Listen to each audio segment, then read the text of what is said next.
Hello, I'm actually in Cascais, so like another city in Portugal, and it's one of my last days of my trip.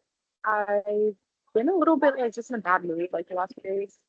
The bit of a bad mood today. So I was sitting and working at a coffee shop, and I just thought I'd work on my project like a little bit. It's still like it just puts me in a better mood because I feel like productive and I feel good about myself. So I was bored till I got back, but I felt really excited about this little change that I made today, and I wanted to show it really quick, and then I'll like finish the rest of the video back where I'm staying. But yeah, I just wasn't in the mood to go all the way back home yet because I still want to get like beach time in and stuff. But I was really excited about this part that I just did. Okay, so I'm gonna share it. Yes, I was listening to Bridget Mendler today. She was my favorite when I was like younger. I don't know, I loved her. So, anyways, basically something that I've been sort of like back and forth on is the fact that I want my model to have rat realistic memories to see if those memories encode.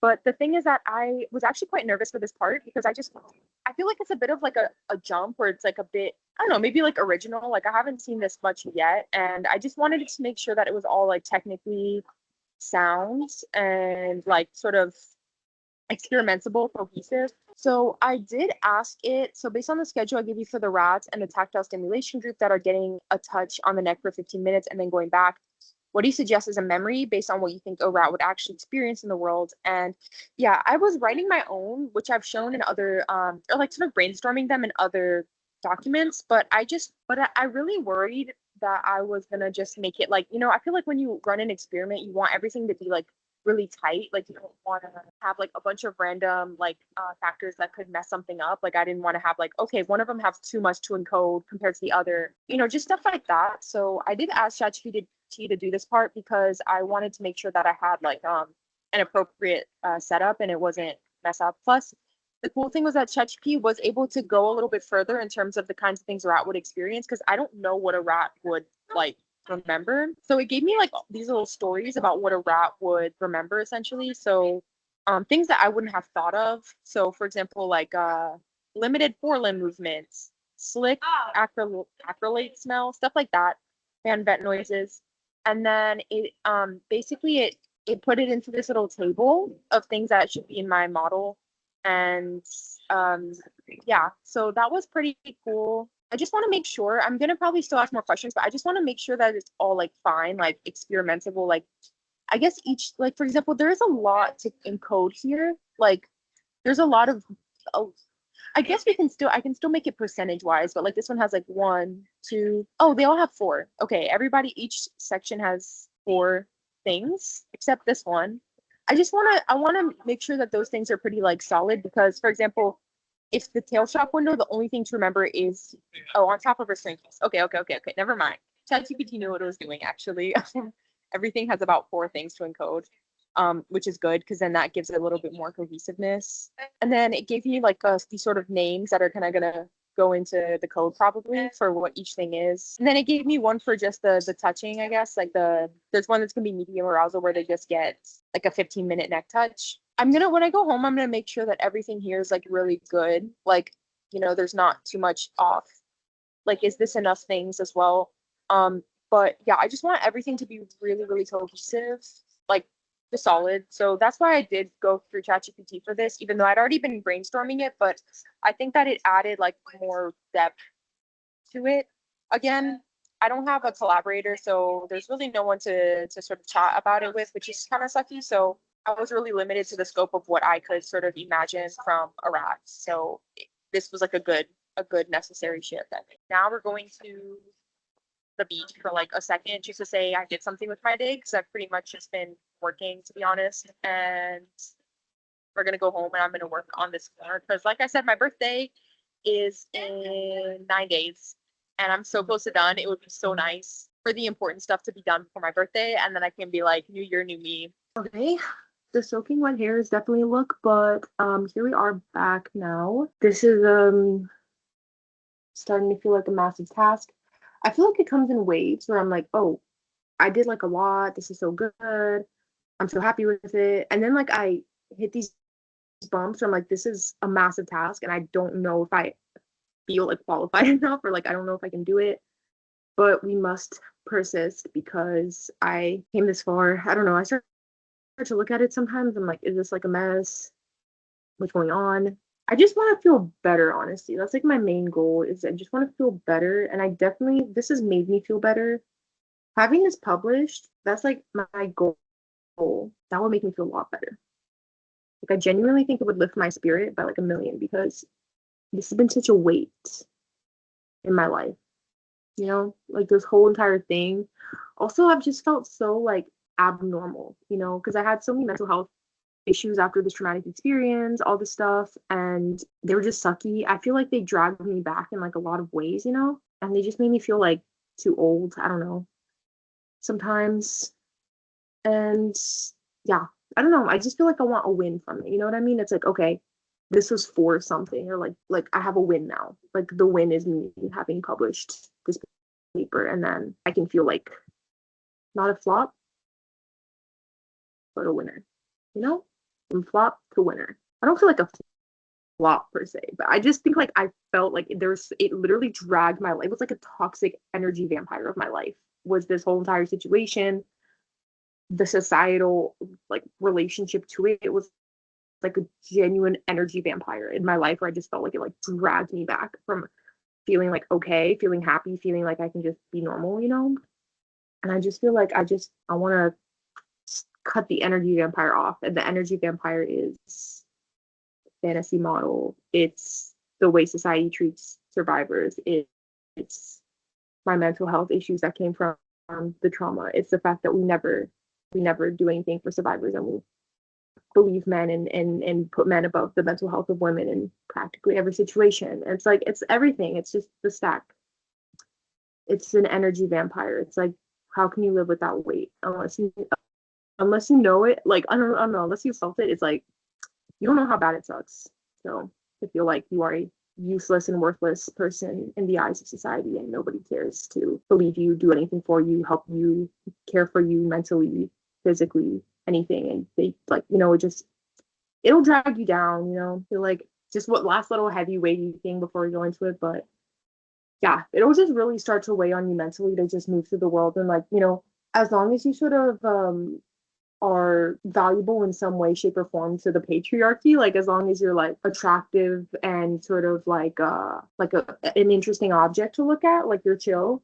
But the minute that something happens that actually requires the world to put in work for you, like actually requires the world to do something for you, to care for you, to listen to you, to like, engage with you in some deeper way, it's like you're screwed. You're done for at that point. And it's like I obviously knew that when I was younger, like as a feminist. And I don't think that I really understood the weight of it until I went through sexual abuse. And then it was like, my God, this system does not care for me at all. So I have to care for me. You know what I mean? It's like, I care. I'm listening. I find my own experience valuable. And that's why I'm doing this project. So here we go. Okay, off to an angry start. Kind of pissed myself off just now. Like, not because of me, but I just got, if I sit too deeply with like the reasoning for this, like, you know what I mean? Like, I think I just start to get really like angry, and it starts to feel really suffocating. So I have to not think about it too much and just think about the science sometimes. Think about the science, think about the project, don't think about the society that got me here. Now, okay, so where we last left off, basically it gave me all these memories. Now I'm really pissed off. Society sucks. Okay. We have these memories here. Okay. We're gonna use this little structure.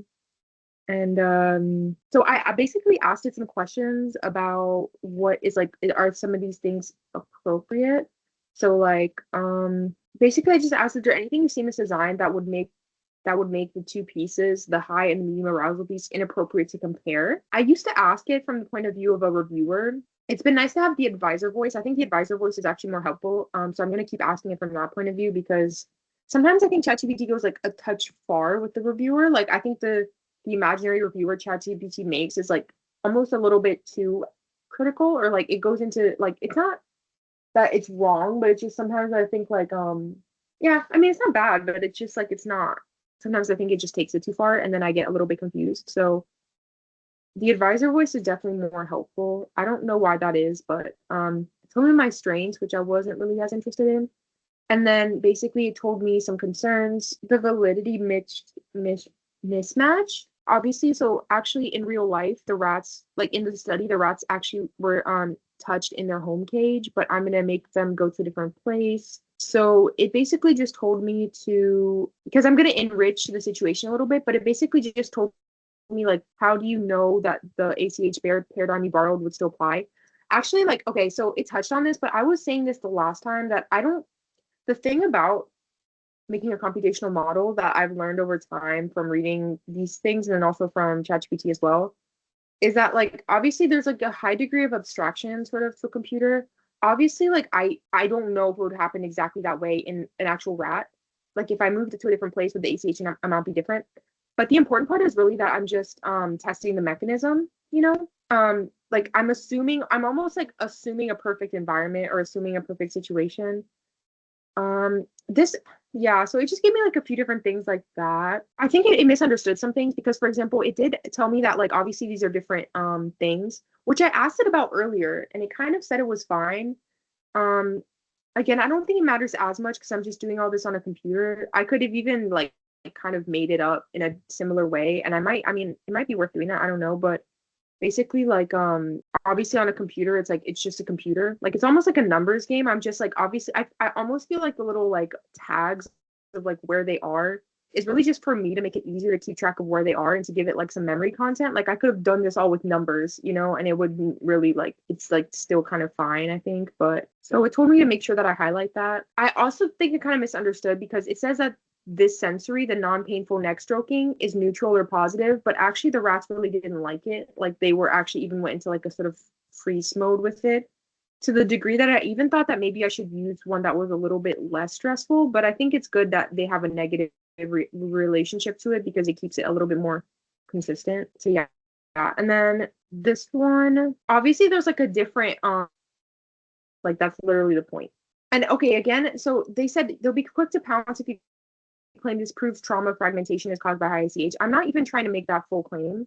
Like I'm just trying to make a claim about recall at this point, you know, or replay really. This makes it, I'm trying to make a statement about replay at this point. So it's not even really fully about trauma fragmentation. I'm obviously going to try to, you know, sort of say like this could point to that, but it's like I'm obviously going to make it a bit smaller. And I didn't even say this, so I don't know why I decided that, but okay. And then Miss World's Best Advisor, who's so sexy, cool, and interesting, basically says you're fine to compare them as long as you're transparent.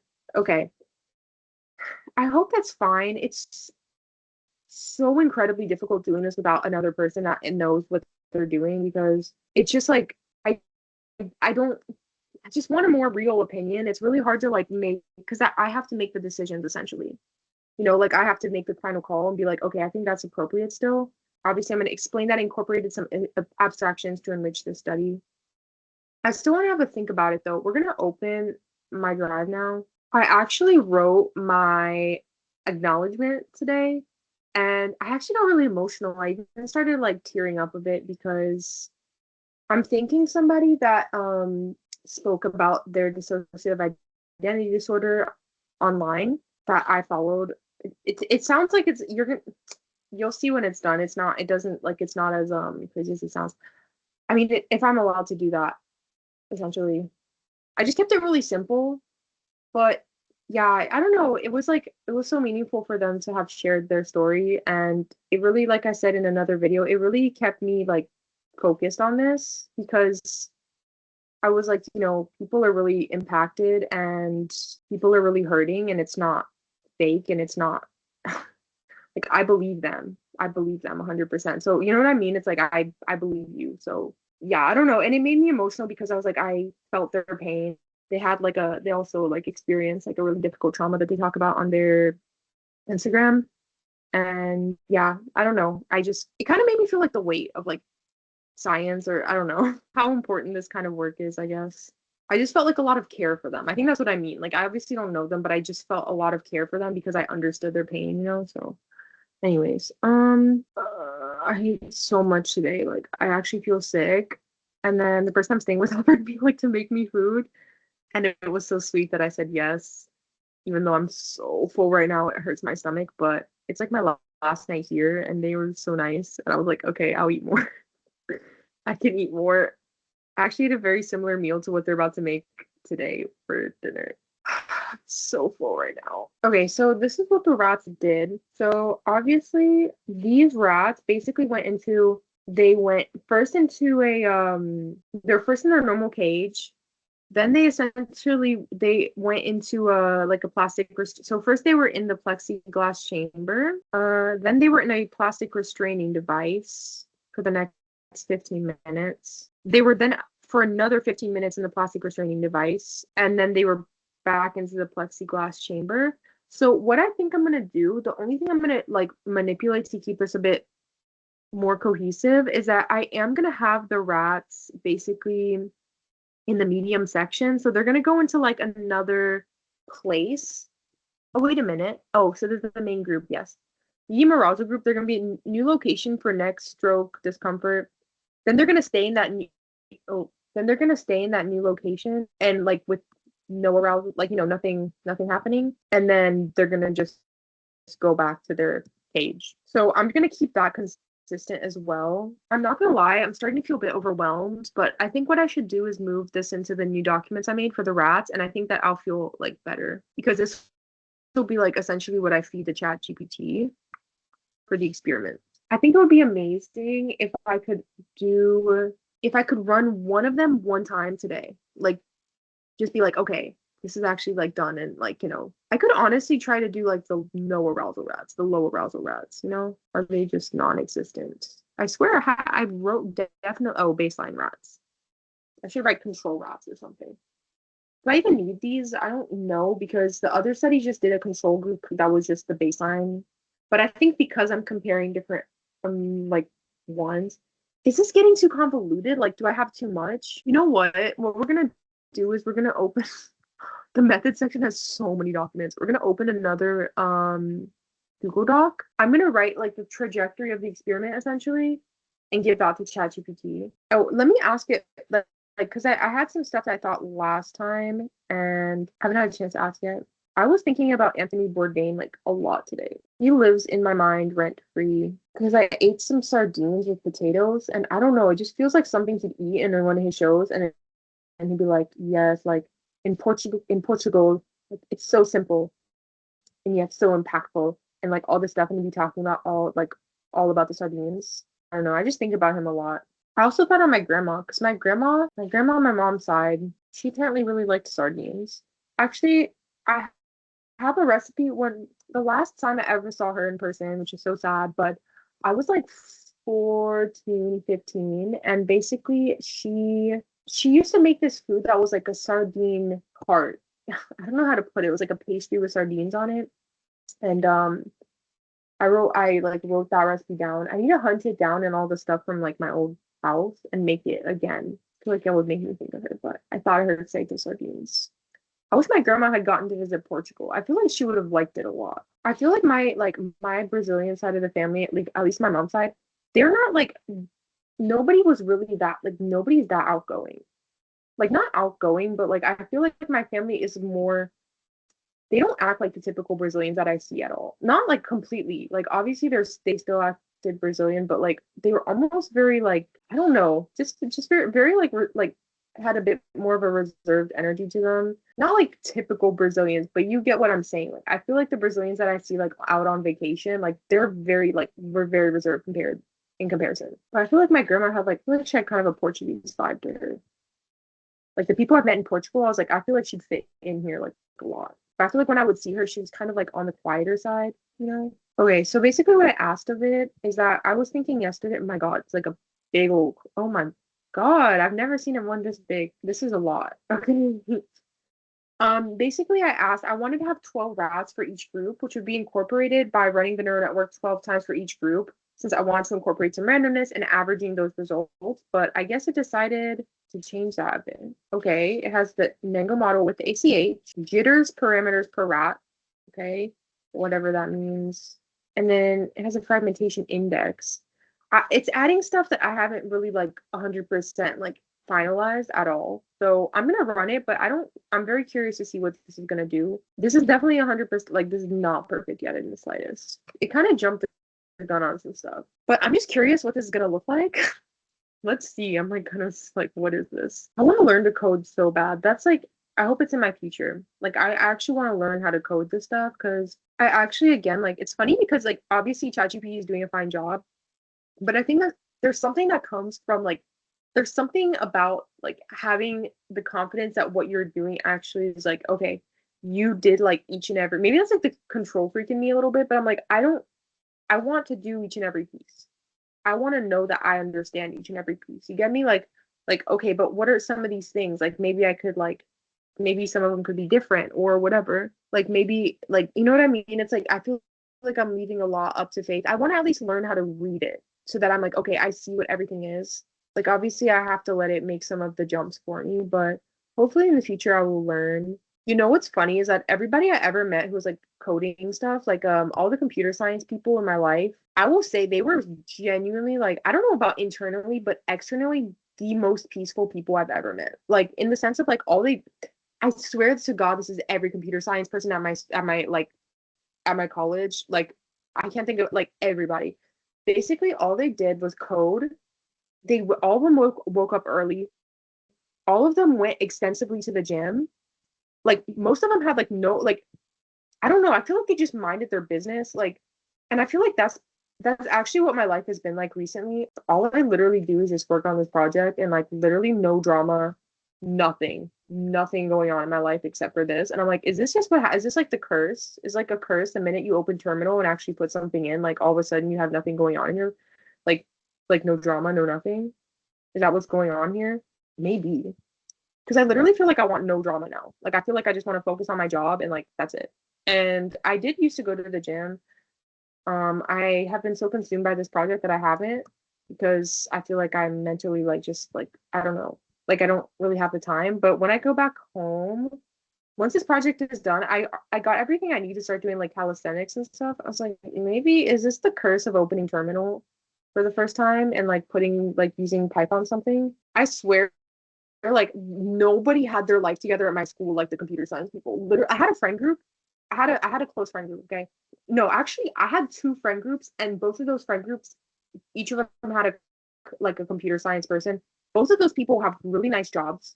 Both of those people are making the most money out of everybody I know. Like they're literally working for like Google, Facebook, everything. Both of them like literally mind their business so hard and live their best lives. They're always somewhere nice. They're always just enjoying themselves. Literally no tea, no drama. They were the only one out of all of us in actual genuine relationships, like just long-term relationships that were just like doing fine. Like I swear, like I hope I unlock that. I want to unlock the level of peace that computer science people seem to have. Obviously, their jobs are they, from what I've seen, they're going insane there. Like obviously, that seemed extremely stressful. But I swear, the most unproblematic people I ever met were computer science people. Like the rest of us were messy. The rest of us had nothing together in our lives, bro. Literally, like I don't even. We were out here having issues, mentally unwell, like literally like bad mental health, not enjoying the little things in life. I don't know, just stressed. And they literally were the people that were actually just like they were just normal. Like they were just enjoying life. Like so they were like the token like normal healthy people. That's my goal. Do you see how do you remember in the last video I said that I feel like my mental health has healed so much in the last 5 months? There is something to it. There has to be something to this, dude. I'm not even lying. This was the path forward. Like we need to stop giving people mental health medication and force them out of code or something. Because I swear those were like the happiest, most normal people I knew in my life, literally. And the richest people I knew too. Not rich, but like obviously they're making better money than any of us. And actually always had an internship, a job or something. They had people paying for their apartments in the summers, like nice apartments, all this stuff. Meanwhile, I was working at a vegan restaurant. This was the path for me, honestly, because I was like, if not, what was I supposed to do? Okay, let's see this thing. My God, it's taking forever. They also happen to be the token straight people of every one of my friendship groups. I think that was just maybe like a my friend group thing, but I swear the computer science people were literally like the token straight friends each and every time. I don't know what that's about, dude. I don't know what that is, okay? I'm just saying that's how it went down. My God, why is it? Oh, it's because it's. Oh my gosh, this is insane. I was like, why is it taking so long? It's because it's literally simulating all 12 rods right now. okay, this is not going to be on, this is definitely not going to be accurate to everything I want from it. Like, it's going to take more work, but I'm very curious to see what ChatGPT has decided I need out of everything. It added a fragmentation index, but I'm not even measuring for that specific quality anymore. I mean, obviously I wanted to say something about fragmentation, but I'm not talking about, like, I'm not using that terminology anymore, because I'm just trying to keep this, like, I feel like I've narrowed it down to anything that's gonna be like, what's the word? Like, I don't want too many things that are too controversial or too out there. So, like I said, I'm changing it to, what's it called? Replay. It's pretty cool that I've gotten this to this point though. Like, I'm honestly, like, I'm shocked at myself. I'm proud of myself. I want to make sure it gets all the way to the end, but I'm honestly pretty shocked that it's even gotten to this point. And I've really been reflecting on just the power of, like, consistency. I feel like this is the most consistent I've been in my life. Every single day I work on this for like a few hours, and it didn't seem like much in the beginning. Like, even like sometimes I go and watch my old videos and I'm just shocked by the amount of, like, progress I've made in the last 4 or 5 months. And yeah, it just really spoken about, like, just really showed me the power of the consistency and just putting in that work every day. Like, yeah, it's really, really amazing. And, like, I don't, just how quick things will grow in your life when you are consistent but also passionate, like, I feel like this has been something that I've enjoyed so much, and just the power of doing something that I love every single day. I don't do it every day, but most days I work on this. Like I said before, it never feels like a chore. Like, I always feel pretty happy to do it. Like, I'm excited to come home and do it usually, because I don't work on it for 12 hours a day. One thing about me is I will want cake every single day. And I never even get cake because I can't eat gluten. So it's like a whole, like, it's like a massive thing if I want some cake. Actually, the minute I get home, I'm making cupcakes. But it's like every single day I want cake, and I never get cake, and it's really sad. But I crave cake every single day. Chocolate cake specifically. Chocolate cake, or like a brownie, would be so nice right now. I passed by a place that had gluten-free brownies, and I wasn't in the mood for dessert at that point, so I didn't get it. And now I literally would kill for a gluten-free brownie right now. It sucks that I'm gonna eat this delicious Portuguese food I'm about to eat, and then I'm gonna be like super duper duper full. And then I'm gonna be sad because, like, I was like, oh, maybe I'll make like some, like, at least some toast with honey just to say I ate like a sweet thing, but then I'm gonna be so full. But I'll do it anyways because I need to use up my groceries that I bought here. It went deep with this one, actually. Let's go ahead while we're waiting and ask what is jitters. This looks so hard, dude. Actually, coding looks hard. Probably not as hard as I think, but it looks hard to me. It's literally another language. Like, what is this? What is AX point? Oh, error bar made sense. Oh, okay. So that's like that randomness. So why did they call it jitters? Hey, hurry, because I have to go eat Portuguese food now. I just got a message. Okay, we're like 10 rats in. I don't like it. It's bothering me that it added fragmentation, because I'm like, it's not. I didn't need you to take it this far yet, because I'm not even adding that. So what is this? Like, what does it mean by this? Is it gonna tell me how fragmented the thing is? That's another question I haven't reached yet. I've been really focused on getting these memories in, but the next thing is gonna be like, how do I measure? Obviously now I don't need to make it fragmentation, which is like a bit freeing, but I guess we're gonna see how much replay there is. I don't know that part, like, I kind of have to restructure that entirely, which is annoying. Okay, this is our last rat. Come on now, hurry, hurry, hurry. This is such a random thought, but I literally just am forced to say things because we're waiting 12 minutes for these rats. But I was thinking about, okay, there's this old lady in my life that I need to call. She's an older woman, and I met her randomly when I was living in New York, like, in the most magical of ways. We started to become friends, and she's so sweet. This is so random, but I was thinking, I was like, you know what? She believes in God a lot. I was like, if anybody would know, like, if there's anybody to trust on whether God exists or not, it's her. Because I feel like I'm like, she's so kind. She's so consistent with people in her life. She just goes out and talks to people. She's so sweet. She's so, like, everything. I'm like, I feel like she knows. Like, if anybody knows, it would be her. So I'm gonna trust her opinion on whether God exists. I feel like some of, like, the strongest and most resilient people in my life, like, I started recently to become close friends with the lady who cleans the house of the family that, it's a long convoluted thing, but basically I started to become friends with her as well. And she My God, she's so sweet. She's been making me. I've been going to church with her on Sunday from time to time, and she is a single mom of 3 kids, but she's the kind of person who will literally just adopt people into her life.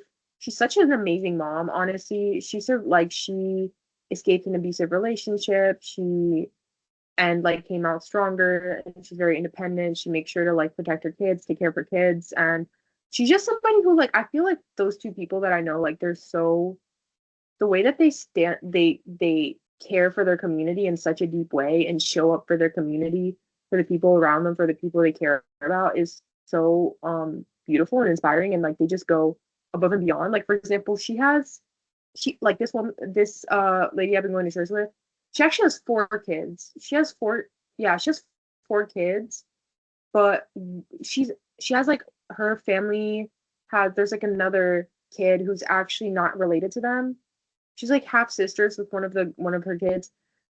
And she's just honestly taking this little girl like under her wing. Like the girl is there every single day. They're not related by blood actually, but she's always like there she apparently like she practically lives at their house, and she just thought that little girl didn't get like kind of the love that she deserved, and she just takes care of her, like buys things for her, provides for her. And I'm like, what? Like that is they'll literally go out and feed the homeless. And I'm like, if these are the kind of people, like if they believe in God, like I believe in God, like they would know. Like I feel like they would know. You know what I mean? Like I believe them on that because I feel like they are moving through the world in a way that I love, and in a way that resonates for me, and in a way that goes like above and beyond like the love that we necessarily have to give each other. Like I feel like they just go above and beyond in love, and like that makes me believe God as well. You know what I mean? Believe in God. My God, how many rats? I feel like it threw in like 45 rats. My God. Okay, so I guess what we're gonna do is we're just gonna let this run. I'm gonna go eat some delicious Portuguese food and stuff my tummy. Oh, I think is it running? Oh my God, it's literally running every single rat. It's gonna be 24 rats. Okay, when I get back, the rats will be done. Okay, I haven't looked at them yet. I just came downstairs. I did a lot of food, but I just got this little, almost like a chill down my spine from upstairs, like virtual lab rats. Oh my God, virtual lab rats. Let's see my virtual lab rats and what they've been up to since I've got upstairs. I think this is different. Like, you know what I mean? I think this is actually really different. I don't think I've seen virtual lab rats before, so it's getting pretty insane now. Okay, let's see. Reveal. What are they? What is this? This is it? This is just nothing. Okay, this is underwhelming. It's all this for nothing.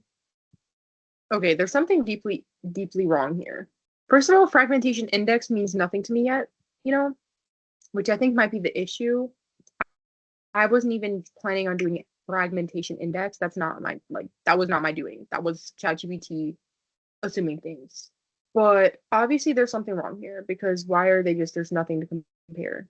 But virtual lab rats, as there's not been, I don't think there's been virtual lab rats before. That's pretty interesting. Maybe there has and I just don't know it. I mean kind of. I guess that's what the CA3 to C1 people kind of did. They ran place cells. They weren't necessarily lab rats in this context, but they had like a very like they had a rat a J. I mean, it wasn't really a rat though. They were doing like a brain thing. I mean, obviously mine's not a real rat, but you get me. I put the neurons of the rats and everything in there. Why is this the result? No, I'm not gonna lie. I'm not gonna sugarcoat it. I'm not even a scientist or anything like that. Yeah, I mean, I am now. I guess I don't know. I'm not like I'm not a degree scientist, but I do think that that's like that's got to be something, right? Like that's got to be extremely helpful in a medical context to have virtual lab rats. To pat myself on the back. I'm patting myself on the back. I think that's a pretty useful thing. If this actually works, it will work because I'm already doing it. So there we go. And then the poor little rats don't have to do like hours of swimming in the cold. My God. I feel like I just keep having these moments while I'm doing this. Like, wait a minute, what am I doing right now? Like, this is pretty cool. Like, I don't think I expected it to go this way at all. I knew what I wanted to do, which was figure things out, like dissociation wise. And obviously, that was my motivator. But now I'm out here making virtual lab rats, and that's pretty cool. There's gotta be them already. Maybe I'm wrong. I don't know. But I haven't seen an experiment like this yet. So I think that's pretty interesting. This is what happens when you put someone who has zero baseline knowledge of science in a science. They're just like, okay, well, we're just gonna do things now that are random AF. Okay, then it's making up some random thing that has nothing to do with what I'm saying. That's what. When did I ever tell you anything like this? Okay, okay, yeah. No. That's fair. It's not doing anything that much yet. Yeah, because you need to do a bunch of other stuff. Okay, that's fair. Virtual lab rats. Look at all my little rats. All my 24 rats. These are my Frankenstein rats. These are my. Do I want to do anything more today? I don't even know if I do. Like this was kind of a lot to process. I'm gonna rename this virtual lab rat tester. I literally feel like a mad scientist right now. Like I feel like I should have like I'm like Eureka with like the little Einstein hair. I feel like a mad scientist today. Okay, wait, what do I need? What else do I need to do? Should I do anything more today? I don't know. This feels like such a massive thing that I don't think I'm gonna do anything more. Like this was a lot in its own way. Obviously they're not doing anything yet, but I'm gonna be in the airport for a really long time tomorrow too, like have a long layover and all this stuff. So I think I'm gonna want something to do and I'll probably work on this in the airport because at this point it's like every day. Like every day we have to add something. Let's make a list of everything that we still have left to do. My God, I didn't expect this to go down this path, but like, and I didn't even think this was that crazy. But now that I'm doing it, I'm like, oh, this is insane. Like, virtual labyrinth is like kind of a cool thing. This is the thing that we haven't fully added yet is the binding. We haven't added the binding yet. More likely to get consolidated, U-shaped tendency, things that are less arousing are less likely to be alcoholic. I started to implement that just a touch because actually in the actual experiment, there was a part, there was a piece that I read essentially that said that it said that actually when the basically when the ACH got really high, there's really minute fine tuning things I need to do. Like I need to fine tune a lot of stuff with like a lot of details, which is gonna be like quite a task.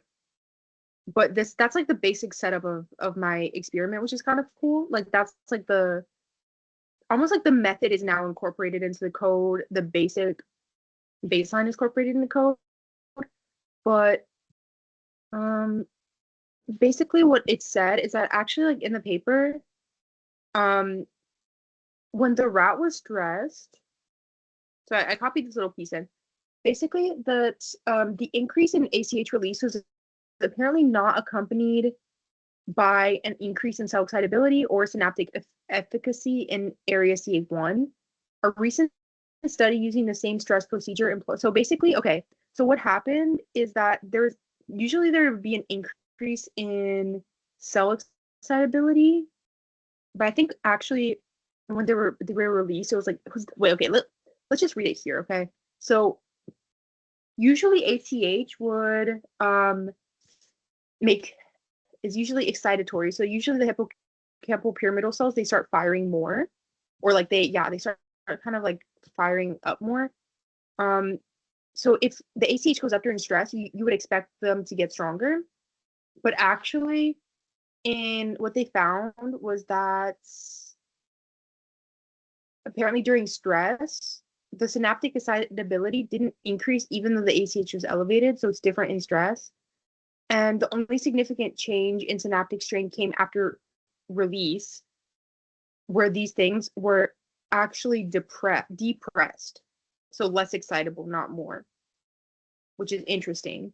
And then what this means, so the hippocampus was releasing more ACH during stress, but the usual excitatory effect on pyramidal neurons was not expressed, which suggests that stress may trigger other inhibitory mechanisms. So all these the stress hormones, neuromodulator inputs that counteract ACH's excitatory effect. So usually it would mean that you'd be sort of learning more, but actually they were like, I don't know if they were learning less per se, but they're just kind of their learning would be impacted. It didn't become hyper excitable. And then after release from stress, that's when they saw the biggest spike in the ACH, and they saw a depression of synaptic responses, which could be from being released. So what I asked, how that might reflect in a human. So because I think I was having a hard time visualizing like what does that really mean. Okay, so it basically meant that it's the hippocampus was under a dysregulated state. So lots of cholinergic signaling, but dampened synaptic plasticity. But what that might mean for humans under trauma, basically the hippocampus is also crucial in humans. So for contextualizing experiences, all these different things. But if during the trauma, the ACH surges, but excitability and plasticity are blunted, basically the brain may record fragments of the event without flexible context, leading to strong intrusive sensory impressions, weakened integration into time and place, and overgeneralization of fear. So PTSD, right? So it's like that's why that's happening. And yeah, it did say that could happen in trauma survivors. So that was pretty cool that they caught that in the rats as well. And I was gonna have, so I want to make sure that that kind of mechanism is sort of reflected in my neural network. So obviously I'm gonna include that, but also this is the thing is that when memories bind, the most arousing thing also is usually the thing that is most sort of focused on, and the other things don't bind as well. I don't know if I'm going to be able to include that, but it also would probably impact the memory making as well. But I don't know if I'm getting too far out the side of the scope, and then that also requires me making choices that are a little bit more complex, like having to do with attention. So for example, like I'd have to choose what the most arousing thing is, which would probably be like a shock or something, is my assumption, but who knows. And so that's a little bit, I don't know. I'm gonna see if I can include that if I can. Okay, we already included this little U-shaped pen. Well, I'm not gonna check it yet. Things that are less arousing or less likely to be recalled. I just want to make sure that's already being like reflected with what I'm doing with ACH. Like maybe that's already sort of gonna be innately sort of accounted for in my my model. But I do want to see if I can make it so that the most arousing things are more likely to get consolidated. But again, I don't want to mess with it too much. Like, I don't want to create an experiment where exactly what I think is going to happen happens because I'm messing with it too much. You know what I mean? I just want to make sure it's like good. So that's been like a tough part that I'm going to keep thinking about, but that's pretty insane. Okay, we're going to call it a night for now. I think I've done enough for the day. But yeah, tomorrow I have my flight. So hopefully I'll be working on this during my flight. Not on my flight, but maybe during my layover. But yes, this is getting quite interesting, quite quick. And I'm very excited for this to be nearing the end. I'm starting to feel like a real scientist. Like I'm actually doing this myself, and this is insane. And I'm just starting to feel more like sure of my success because it's just starting to get more like a real project. You know, before I was like, who knows if this will get published? Is this even good? But if I can do this well, I believe in myself. Like, it is gonna get published. You know what I mean? Like I have to believe in myself. So yes. Okay. Bye.